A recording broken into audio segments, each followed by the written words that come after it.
1,00,000 మంది శివభక్తులతో కలిసి మహారుద్రాక్ష పూజలో పాల్గొనండి. వెంటనే కాల్ చేసి మీ పేరును నమోదు చేసుకోండి.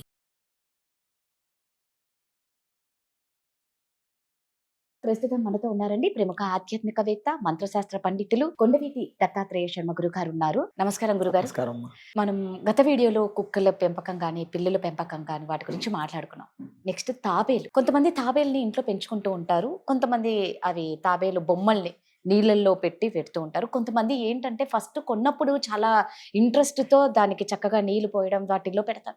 తర్వాత కొంతమంది గురించి మాట్లాడుతున్నా, దాని మీద కొంచెం నిర్లక్ష్యం చూపిస్తూ దానికి చేయాల్సినవి ఏవి చెయ్యలేము.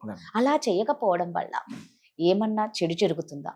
ఇంకొకటి ఏంటంటే తాబేలు మామూలుగా అంటూ ఉంటారు, ఇంట్లో తాబేలుని పెంచుకుంటే మనలో ఉన్న నెగిటివిటీని అది తీసుకుంటుంది. అంటే ఇప్పుడు మనకి ఏదైనా హెల్త్ బాగాలేకపోతే నాకు జ్వరం వచ్చింది, తాబేలుకి తెలుస్తుంది, తాబేలు తీసుకుంటది అంటారు. నిజమేనా ఇది? అంటే ఇప్పుడు తాబేలు కూర్మం అంటే ఏంటి? విష్ణుమూర్తి యొక్క స్వరూపం.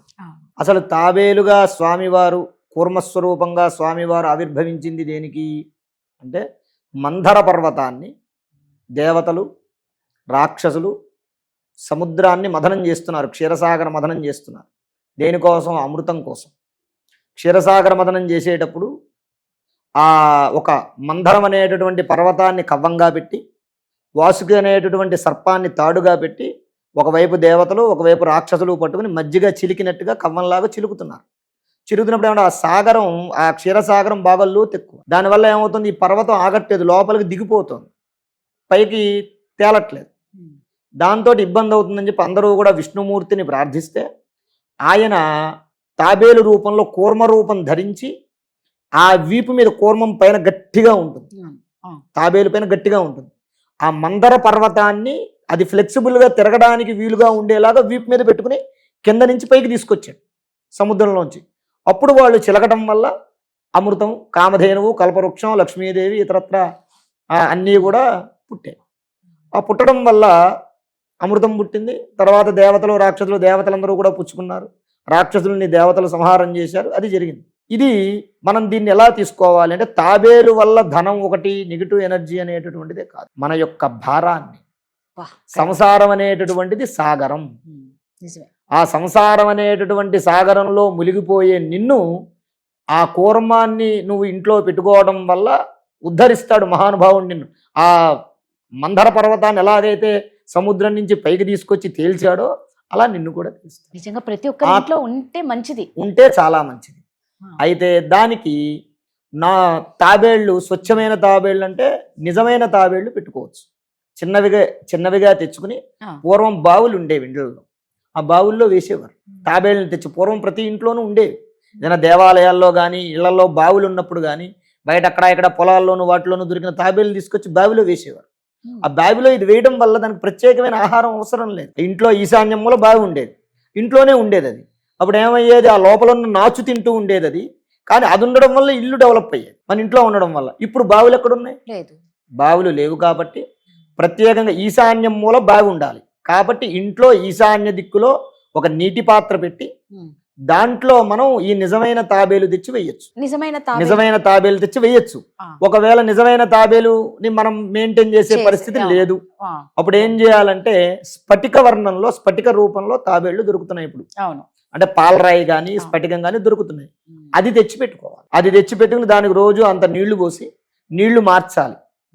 ఎప్పటికప్పుడు నీళ్లు మారుస్తూ ఉండాలి. నీళ్లు మార్చి చక్కగా దానికి ఒక పువ్వు పెట్టి నమస్కారం చేయడం వల్ల దేవుని గదిలో పెట్టాలి. దేవుడి గదిలో కాదు, ఇంట్లో ఈశాన్యం మూల. దేవుడి గదిలో పెట్టకూడదని కాదు, పెట్టచ్చు. కానీ ఇంట్లో హాల్లో ఈశాన్యం మూల పెట్టడం వల్ల ఏమిటయ్యా అంటే ఇంటి మొత్తానికి ఫలితం వస్తుంది. నిజమైన తాబేలు కానీ లేకపోతే ఇది కానీ చక్కగా పెట్టుకుని దానికి మనం చక్కగా ఓ పువ్వు మార్చుకోవటం, రోజు నీళ్లు మార్చడం, పువ్వు మార్చడం.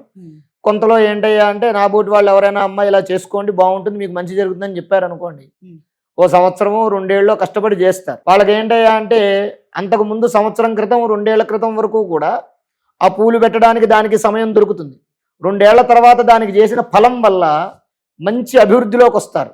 ఆ తర్వాత నుంచి వాళ్ళకి సమయం దొరకదు, అవి పెట్టడం మానేస్తారు. దానివల్ల ఏమవుతుంది? నిర్లక్ష్యం చేయడం వల్ల ఈ చేసిన సంవత్సర కాలము 2 ఏళ్ల కాలము అది ఎంతకాలం ఫలితం ఇవ్వాలో ఇస్తుంది. తర్వాత నుంచి మళ్ళీ వాళ్ళకి పూర్వంలాగా ఆ యొక్క సమస్యలు అనేవి మొదలవుతూ ఉంటాయి. దాన్ని చూడాలి. ఇప్పుడు ఏదైనా సరే మనం ఒక నమ్మి అది రాయ లేకపోతే బొమ్మ నిజమైనదా అనేది కాదు. మనం దేవాలయంలో గర్భాలయంలో ఒక రాతిని తీసుకొచ్చి లక్ష్మీదేవిగానో విష్ణుమూర్తిగానో శివుడి కిందగానో చిక్కు పెడుతున్నాం. మన భావన అక్కడ పరమేశ్వరుడు ఉన్నాడు, అక్కడ అమ్మవారు ఉన్నదన్న భావంతో మనం చేస్తున్నాం కాబట్టి మనకి ఫలితం వస్తుంది.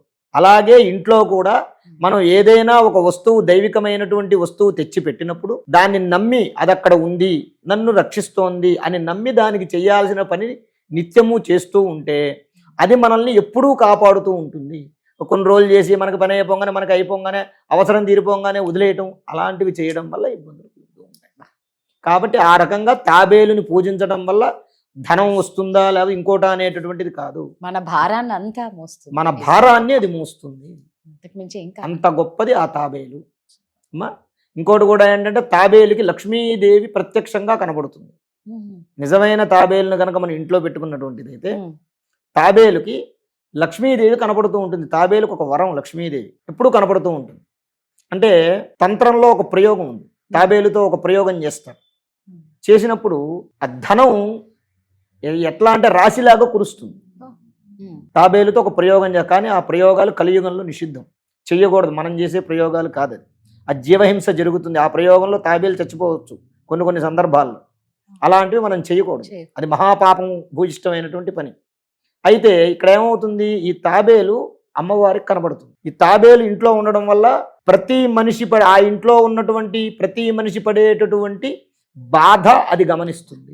గమనించి నీకు ఆర్థికపరమైన బాధ ఉంది చెప్తున్నా, అమ్మవారు కనబడుతుంది, అది నీ ఇంట్లో ఉంది, దానికి నువ్వు అన్నీ చేస్తున్నావు కాబట్టి అదేం చెప్తున్నమ్మా, ఫలానా వాడున్నాడు, వాడి ఇంట్లో ఉన్నాను నేను, కాస్త వాడికి ఏదోటి చూసి పెట్టమ్మా అని చెప్తుంది. డైరెక్ట్ కాంటాక్ట్ ఉంటుంది అన్నమాట లక్ష్మీదేవికిను తాబేలుకి. అందువల్ల తాబేలుని పెట్టుకోవాలి. కానీ పెట్టుకోవడం అందరూ పెట్టుకోవచ్చు, కానీ దానికి సరైనటువంటి విధానంగా దానికి చేసేటటువంటి పరిహారాలు అవి చేస్తే వాడు ఏ లోటు లేకుండా ఉంటుంది. చెయ్యకపోతే మనం వాళ్ళ కష్టాలు అనేటువంటివి పోవు, అవి పోవు. అంతే. చాలా చక్కగా చెప్పారు. శుభం. ధన్యవాదాలు.